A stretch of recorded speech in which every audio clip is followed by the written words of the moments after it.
Dear viewers, Namaskar.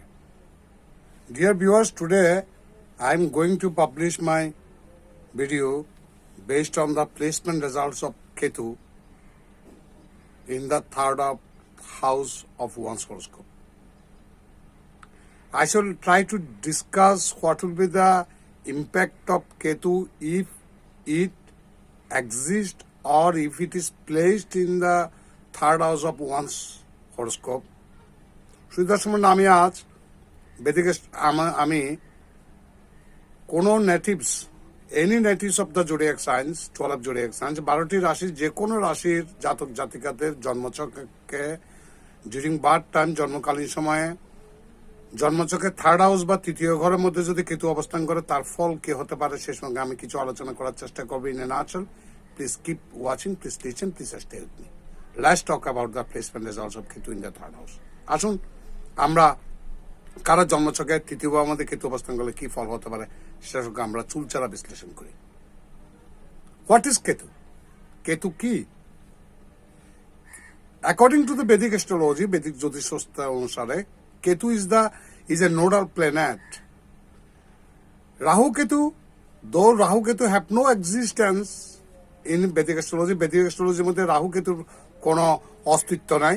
They are shadow planets, but their impact are massive on the living entities, socio-economic conditions, politics, geopolitics, in all aspects. যদিও রাহু কেতুর কোনো অস্তিত্ব বৈদিক জ্যোতিষশাস্ত্রের মধ্যে স্বীকার করা হয়নি, কিন্তু এর প্রভাব কিন্তু মেসিভ। প্রতিটি প্রাণীকুল, জীবকুল, আর্থসামাজিক প্রেক্ষাপট, রাজনৈতিক, ভূরাজনৈতিক সব ক্ষেত্রে কিন্তু এর একটা প্রভাব, নেতিবাচক প্রভাব পড়বেই, এবং প্রভাবটা খুব মারাত্মক।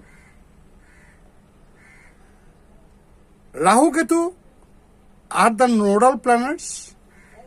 রাহু কেতু সম্পর্কে আমাদেরকে সংক্ষিপ্ত বুঝতে গেলে, সহজে বুঝতে গেলে একটা জিনিস বুঝতে হবে। রাহু কেতু দুইটা হলো গ্রহণ বিন্দু। যে অ্যাক্সিসে কোন গ্রহণ সংগঠিত হয়, যে অ্যাক্সিসে গ্রহণ সংগঠিত হয় সেটা হলো রাহু, এবং যে অ্যাক্সিসে এসে কোন গ্রহণ সমাপ্তি ঘটে সেটাকে বলে কেতু। ইন এ ওয়ার্ড, এক কথায় বলতে গেলে বলা যায় Rahu is the north node of the lunar and Ketu is the south node of the lunar.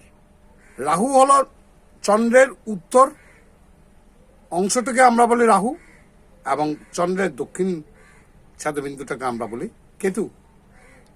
Ketu is most mysterious planet amongst the 9 planets. এই 9টি গ্রহের মধ্যে কেতু হল অত্যন্ত রহস্যজনক কারক গ্রহ। Nothing can be said specifically about the workings of Ketu. কেতুর কারকতা নিয়ে nothing can be said specifically about the characteristics of Ketu. তাবৎ জ্যোতিষীরা কেতুর বৈশিষ্ট্য বা কেতুর কারকতা নিয়ে সুনির্দিষ্ট কোন ভবিষ্যৎবাণী করতে পারবেন না। খুবই কঠিন, খুবই জটিল।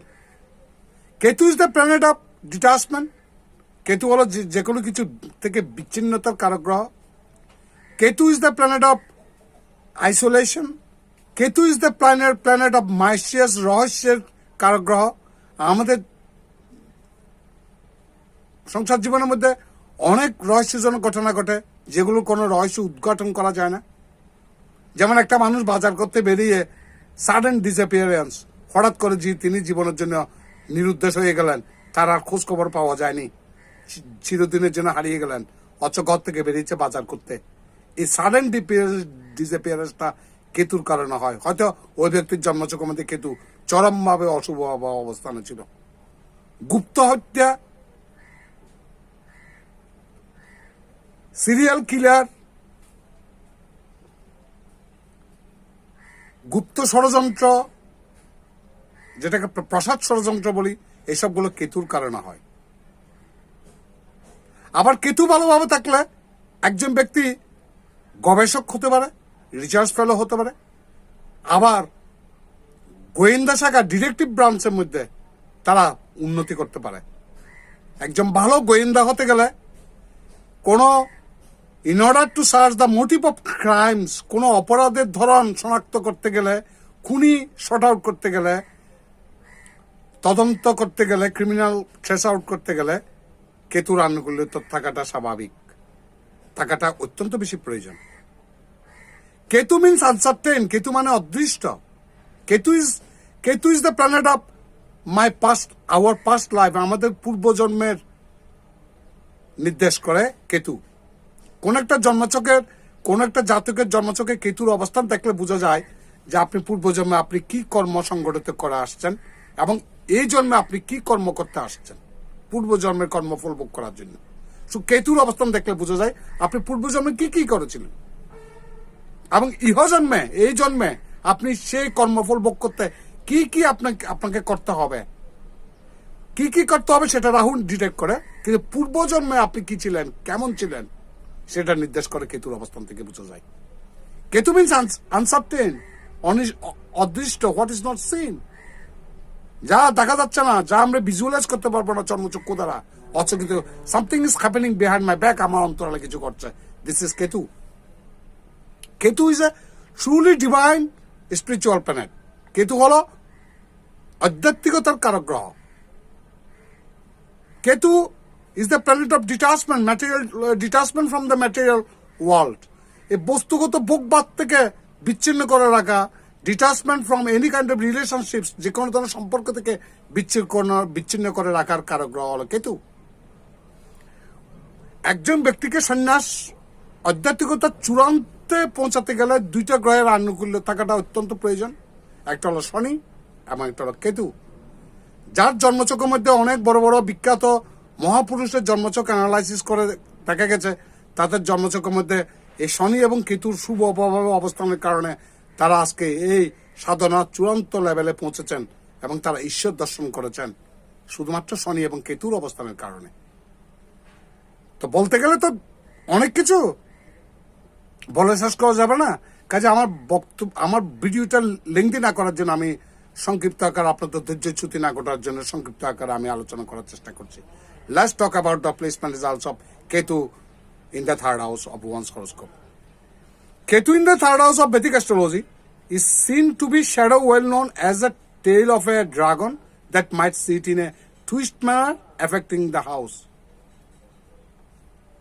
It is believed to be the reason for changing the tendency of thoughts as well as behavior. কেতুর অবস্থানের কারণে মানুষের আচার আচরণ বুঝতে পারবেন না। আপনি কোন একটা জাতকের জন্মচক্রের মধ্যে কেতু অশুভ হলে সে মানুষ খুব রহস্যময় চরিত্রের অধিকারী হয়। তার স্বভাব, চরিত্র, কথাবার্তার ধরন বোঝা খুবই মুশকিল। মানুষটা আসলে কি ধরনের মানুষ সেটা অনুধাবন করা বড়ই রহস্যের কারক গ্রহ, রহস্যের সৃষ্টিকারক গ্রহ যেহেতু Ketu.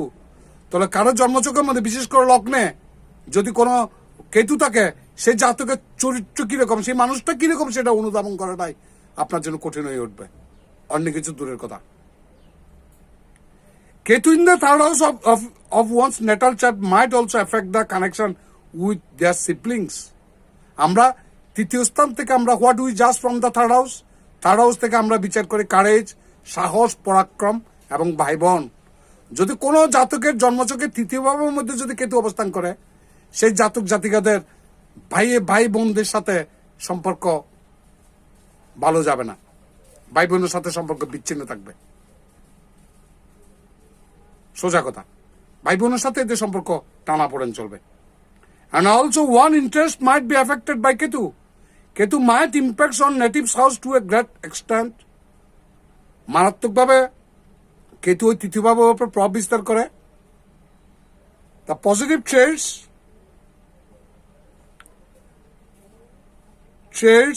about the Ketu affects, if Ketu is in the third house of horoscope third হাউসে থাকলে ডিউ টু দ্য নেচারাল ইল, তার মধ্যে কিছু স্বাভাবিক অসুস্থতা থাকবে। ইভিল এফেক্টস অফ কেতুর অশুভ প্রভাবের কারণে there might be certain issues in the marriage life, বিবাহিত জীবনে কিছু সমস্যার সৃষ্টি হতে পারে। Or conjugal union of the natives, জাতক জাতিকাতে স্বামী স্ত্রী সম্পর্কের মধ্যে টানাপোড়েন চলবে। সাচ এস কোয়ারেলস, ঝগড়াঝাটি, সেপারেশন, ডিভোর্স হয়ে যাওয়ার সম্ভাবনা, অ্যান্ড ফ্রিকুয়েন্ট কোয়ারেলস, ঘন ঘন ঝগড়া বিবাদ ইত্যাদি।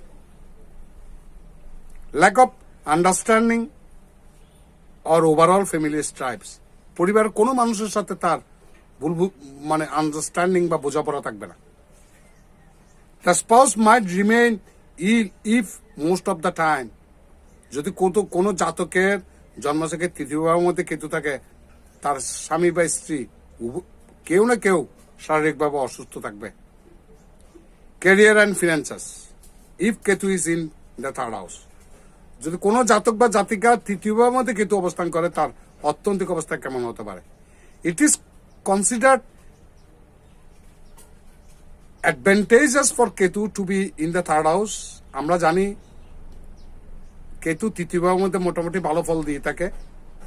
Persons horoscope for their career, they are dependable, তাদেরকে নির্ভর করা যায়, এফেক্টিভ, তারা প্রাণবন্ত হয়, and very interested in politics, তাদের রাজনীতির প্রতি একটা ইনক্লিনেশন বা যোগ থাকে, সোশ্যাল লাইফ, সামাজিক জীবন, marketing and writing on social medias, বিভিন্ন সোশ্যাল মিডিয়াতে, ফেসবুক, টুইটারে, এগুলোতে লেখালেখি করাতে তাদের যথেষ্ট দক্ষতা থাকবে।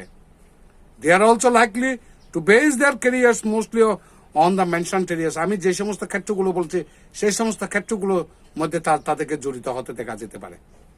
These people strive for acceptance combined with power. Therefore, they put forth a lot of efforts to rise the ranks and feel in charge enough to rule over the others.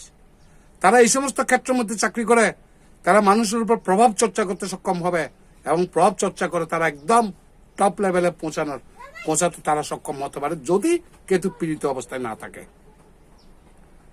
Positive effects of Ketu in the third house, ইতিবাচক যে দিকগুলো থাকে হতে পারে যেগুলো যদি তৃতীয় ভাবের মধ্যে অবস্থান করে। One might see success in creative paths of career, ক্যারিয়ারের মধ্যে সৃজনশীল কোনো পথের ক্যারিয়ারের মধ্যে যদি থাকে, ক্রিয়েটিভিটির মধ্যে, সেই সমস্ত ক্রিয়েটিভ ফিল্ডের মধ্যে তারা উন্নতি লাভ করতে পারে। One might share a strong relationship with their siblings, ভাই বোনদের সাথে তাদের সম্পর্কটা সুদৃঢ় হতে পারে। If it is placed well in the horoscope, তৃতীয় মধ্যে শুভভাবে অবস্থান করলে। They might get authority in their work place too, কর্মক্ষেত্রের মধ্যে তারা কর্তৃত্ব করতে সক্ষম হবে, কর্তৃত্বপরায়ণ হতে পারে। They might believe in charity and be surrounded by wealth as well as with all materialistic happiness. They might be able to attain luxuries in their life. তাদের জীবনে সব ধরনের বিলাসিতা তারা উপভোগ করবে, বিলাস জীবন উপভোগ করবে, এবং তারা যথেষ্ট দান ধ্যান করতে পারে। Their enemies might fail if they attempt to harm them. তাদেরকে যদি কোনো শত্রু ক্ষতি করতে চায়, কিন্তু শত্রু উল্টা পর্যদস্ত হবে। They might witness strength as well as longevity. তাদের যথেষ্ট শক্তি, সামর্থ্য এবং পরাক্রম থাকবে, এবং তাদের লংজিভিটি বা তাদের জীবনটা দীর্ঘায়ু হতে পারে, যদি if it is placed well, যদি ভালোভাবে অবস্থান থাকে। কিন্তু যদি কোনো দুস্থানে বা কেতুর উপর যদি অন্য আরেকটা অ্যানাদার মেলিফিক প্ল্যানেটের অ্যাসপেক্ট থাকে, দৃষ্টিজনিত কারণে যদি কেতু পীড়িত হয়ে থাকে, তখন ক্ষেত্রে তার কিন্তু ফলাফল তার বিপরীতটা ঘটবে। Let's talk about negative effects of Ketu in the third house. আসুন, তৃতীয় ভাবের মধ্যে Ketu adversely, if Ketu is placed adversely in one's horoscope, যদি কারো জন্মচক্রের মধ্যে কেতু অ্যাডভার্স অবস্থায় বা খারাপভাবে বা দুস্থানে থাকে, তার নেতিবাচক প্রভাবগুলো কি হতে পারে? One might suffer from many health elements, জাতক সারাটা জীবন কোনো না কোনো রোগে সুগে কষ্ট পাবে। There might be some mental issues and shoulder troubles. ওই জাতকের কাঁধের মধ্যে কাঁধ নিয়ে সমস্যা হতে পারে, কাঁধের মধ্যে চোটাঘাত বা কাঁধে শিরাতে টান পড়া ইত্যাদি, এবং তাদের মানসিক সমস্যা হতে পারে। There might be conflict with their family and siblings. পরিবারের সদস্যদের, ভাই বোনদের সাথে, পরিবার সদস্যের সাথে তাদের সারাটা জীবন ঝগড়া বিবাদ লেগে থাকতে পারে। One might become an overthinker and have fearful thoughts about life. কারো কারো ক্ষেত্রে সবসময় কারণ অকারণেও দুশ্চিন্তা করতে দেখা যাবে, এবং জীবন সম্পর্কে তাদের একটা ভীতি জন্মাতে পারে।